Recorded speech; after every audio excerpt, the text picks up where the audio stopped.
Ini merupakan alfa terbaik untuk bulan ini hingga akhir tahun.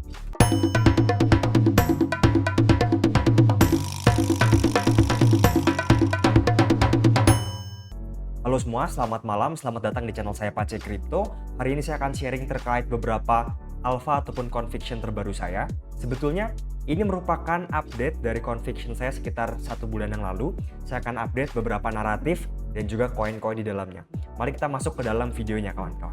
Oke, yang pertama, saya masih cukup percaya diri terkait meme coin kawan-kawan. Melihat dari apa yang ada sekarang, siapa koin dengan performa terbaik dalam crash kemarin, Fartcoin dan juga beberapa meme coin lain kawan-kawan. Jadi saya rasa Fartcoin, meme coin memiliki alat propaganda terbaik untuk mencuci otak orang-orang bagi saya pribadi kawan-kawan tetap ya. Dan juga ditambah dunia TradFi konvensional belakangan merasakan nihilisme dalam market kawan-kawan ya. Performa dari stok ataupun saham mirip sekali dengan meme coin dan juga berita yang ada dan sebagainya, oke?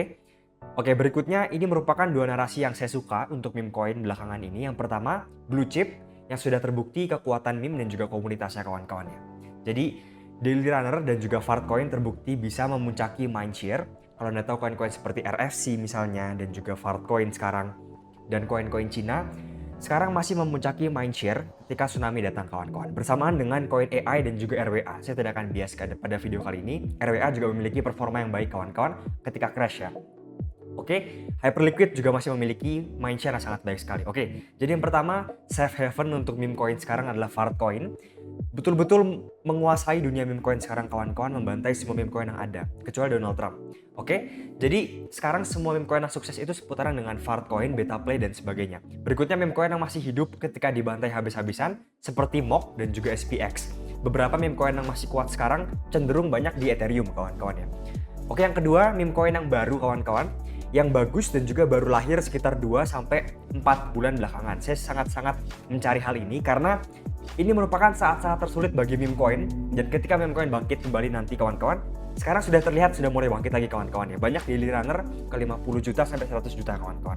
Ya, bagi saya koin-koin ini akan berjaya kawan-kawan. Jadi ini koin yang market cap masih kecil, pernah hype tapi tertimbun, memiliki potensi yang baik dan juga scalable, dan juga ada pembentukan micro cult saat bear market kemarin kawan-kawan.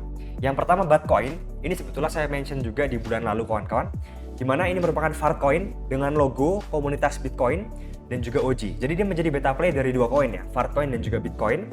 Dan juga dia memiliki historis, dan yang paling saya suka adalah timnya kawan-kawan ya. Timnya memiliki teknik marketing terbaik bagi saya untuk meme coin. Berikutnya ada RFC. Sebetulnya ini merupakan 3 tema besar yang ada sekarang, dapat berganti ke depannya kawan-kawan, tapi bagi saya untuk Batcoin dan juga meme war mungkin dapat lebih sustain ya. Untuk RFC, ini sebetulnya meme yang mirip dengan Wojak, Brandlet dan sebagainya, tapi ini diciptakan oleh satu akun Twitter besar sekali yang memiliki histori dengan Elon Musk dan juga China kawan-kawan. Jadi RFC sekarang menjadi meta yang baik karena ada involve komunitas Cina di sana kawan-kawan. Cina sekarang dari yang saya lihat ya, sangat mulai mendijen meme coin lagi. Berikutnya meme war, US dan juga China sekarang serang-serangan kawan-kawan ya. Meme tapi di Twitter, Anda boleh perhatikan Twitternya China Embassy dan juga Amerika serang-serangan meme, dan juga beberapa orang Amerika dan China sekarang serang-serangan meme kawan-kawan. Narasi yang bagi saya cukup dapat bertahan. Oke, yang kedua AI kawan-kawan. Mengapa AI? Karena AI adalah narasi yang paling mungkin digoreng lagi bersama dengan RWA, dan juga kompetisi AI di dunia Web2 sekarang betul-betul memanas kawan-kawan, mungkin hingga mencapai AGI nantinya kawan-kawan. Dan juga AI sudah mencapai tahap slope of productivity, pernah naik, pernah winter crash parah, sekarang sudah mulai slope-nya naik pelan-pelan bersamaan dengan demand pasar yang sangat baik, oke? Berikutnya ada dua yang saya suka. Yang pertama AI physical AI, dapat berupa robot, dapat berupa sensor dan sebagainya. Terutama humanoid robot kawan-kawan. Saya pernah membuat tesis khusus terkait hal ini di video saya.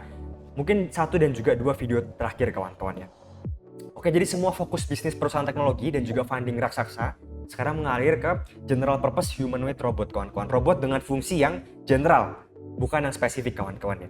Narasi ini sangat time sensitive, jadi berhati-hati kawan-kawan, jangan terlalu cepat dan juga terlalu lambat untuk masuk ke narasi ini.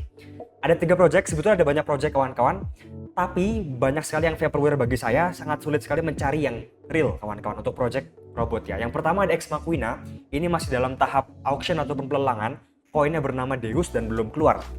Saya pernah buat video khusus, ini merupakan DAO investment untuk robot, sama seperti AI16Z untuk AI dan juga sama seperti Bioprotocol untuk dunia decentralized science.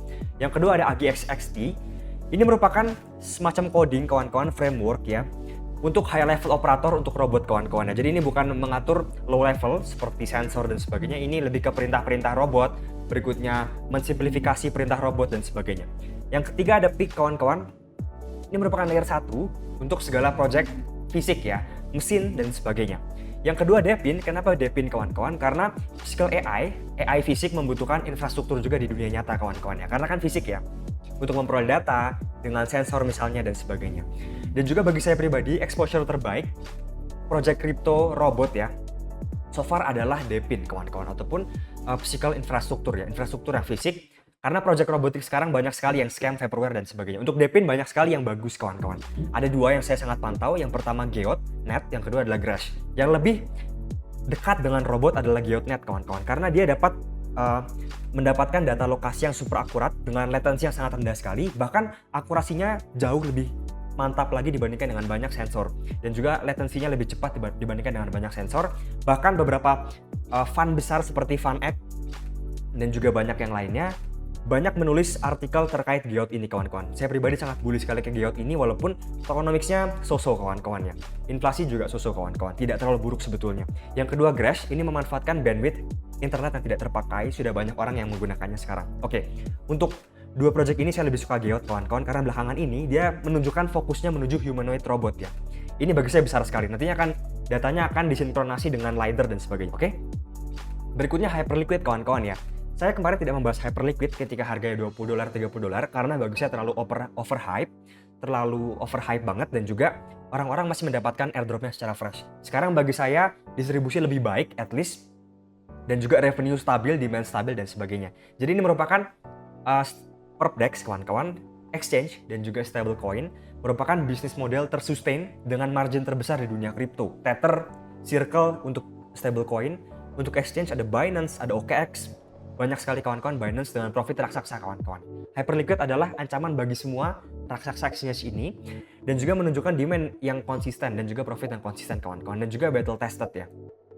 Ada 3 hal yang saya perhatikan. Yang pertama, meme coin tetap menjadi arena spekulasi kawan-kawan, dan juga culture dari Hyperliquid ini cukup dekat dengan meme coin dan juga NFT, menghilangkan faktor ketidakpastian fundamental dan mengutamakan nilai exposure saja kawan-kawan. Jika orang ingin exposure ke Hyperliquid tapi ingin yang lebih beresiko, meme adalah jawabannya kawan-kawan. Yang pertama ada Buddy. Ini kuat sekali di Hyper EVM, di layer satunya Hyperliquid yang paling kuat sekarang. Volumenya selalu oke, paling oke. Harga juga paling oke kawan-kawan ya. Dan meme-nya lucu bagi saya suka. Yang kedua ada Pur. Ini market cap sudah cukup besar kawan-kawan, berbeda, banyak integrasi bahkan dengan project di Hyperliquid dan sebagainya. Oke, yang kedua ada DeFi kawan-kawan. Sebetulnya belum banyak koin-koin DeFi di Hyperliquid, tetapi banyak project yang baru ingin launching koin. Jadi mungkin airdrop adalah jawabannya. Testnet, mengumpulkan poin dan sebagainya kawan-kawan ya. TVL Hyper EVM juga meningkat drastis kawan-kawan, walaupun masih didominasi oleh stablecoin dan juga lending ya. Sama seperti kebanyakan chain, suasana chain yang sangat baik untuk DeFi. Yang pertama ada KittenSwap, dia baru saja auction juga kemarin, tapi belum merilis juga koinnya kawan-kawan. Ini merupakan DEX VE33 di Hyperliquid. Intinya DEX dengan teknologi terbaik di Hyperliquid kawan-kawan. Sebetulnya ada pesaingnya, tapi saya lebih cenderung ke KittenSwap. Oke, berikutnya saya cukup pede, sangat berhasil sekali. Terbukti dari beberapa chain seperti Sonic, apalagi Solana, Optimism, Arbitrum, semua DEX VE33 itu valuasinya gila-gilaan kawan-kawan. Berikutnya JPEG, ini tempat jual beli NFT karena NFT cukup menjadi culture Hyperliquid seperti HiPio. Berikutnya unique use case, terutama yang mendukung value Hyperliquid sebagai per DEX market. Belum ada yang sempurna, tapi saya suka ValiDAO kawan-kawan, ataupun video. Dia merupakan operator dari stake Hyperliquid. Jikalau Anda pengen memiliki stake Hyperliquid, Anda bisa menggunakan ValiDAO. Dan dia mendesentralisasi validator kawan-kawan. Masalah yang sangat besar sekarang, dan dia memiliki banyak exposure tidak hanya di Hyperliquid, dia menjadi validator di banyak chain juga seperti Initia, Elixir dan sebagainya. Oke. Berikutnya beberapa narasi yang sebetulnya saya tidak bahas secara spesifik, bukan karena saya tidak bullish banget, tetapi karena saya tidak terlalu menguasai kawan-kawan. Tapi saya sangat aware terkait potensi di 4 narasi ini. Yang pertama Base. Coinbase adalah power Amerika kawan-kawan. Orang-orang Amerika ini hanya bisa mengakses meme coin dan juga koin-koin di Base kawan-kawan ya. Karena saya memiliki teman di sana, ya intinya lebih mudah kawan-kawan ya untuk mengakses Coinbase, Base dan sebagainya. Berikutnya kehidupan AI agent dan juga meme yang masih sangat baik di sana. Terbukti dari beberapa koinnya. Berikutnya beberapa exposure saya pilih adalah Clanker untuk meme coin. Ini Palm Fund versi Base. Banker dan juga virtual untuk AI ini obvious sebetulnya, dan juga Okayak dan juga Degen untuk meme. Okayak ini koin kodok, untuk Degen ini koin sosial media di Base. Oke, untuk RWA, ya saya tidak acuh terkait RWA. RWA memiliki performa yang kuat juga. RWA dan juga meme coin, mungkin ini dua narasi paling kuat sekarang. Banyak development di sektor ini sejak siklus sebelumnya. Nah, untuk koin-koin pilihan saya mungkin ada Ondo dan sebagainya, tapi reserve untuk yang lebih general, kalau dari saya pribadi, saya suka Cult di sana. Dan juga kalau nggak salah ya, advisor dari reserve ini sekarang menjadi SEC, kawan-kawan, ketua SEC ya. Pendle ini project yang sangat luar biasa kuat sekali bagi saya pribadi, inovatif sekali, tidak memiliki pesaing, dan sangat sustain kawan-kawannya. Ini untuk derivative yield dan juga Polat untuk Degen. Oke, berikutnya Ordinals dan juga Decentralized Science, naratifnya super baik, belum ada katalis yang development dan juga signifikan belakangan kawan-kawannya.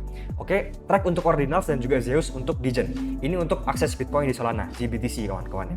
Jadi sebetulnya saya sangat suka kedua narasi ini, tapi belum ada yang baik kawan-kawan di kedua narasi ini. Untuk Decentralized Science, saya masih menyukai Bio dan juga RSC. Oke, berikutnya untuk Ponzi, banyak sekali project Ponzi yang muncul sekarang kawan-kawan, dan sangat baik bagi saya, membungkus dengan lebih tidak terlihat lagi, selalu ada di setiap zaman. Dan sekarang gaming ini membungkus Ponzi dengan sangat baik. Ada dua koin yang saya pantau, Bitcoin dari Abstract, ini seperti kita bermain game. Yang kedua adalah SHIB untuk Sonic. Ini konsep yang sangat baru sekali dan saya sangat suka kawan-kawan. Oke, mungkin sekian dari saya kawan-kawan, semoga bermanfaat.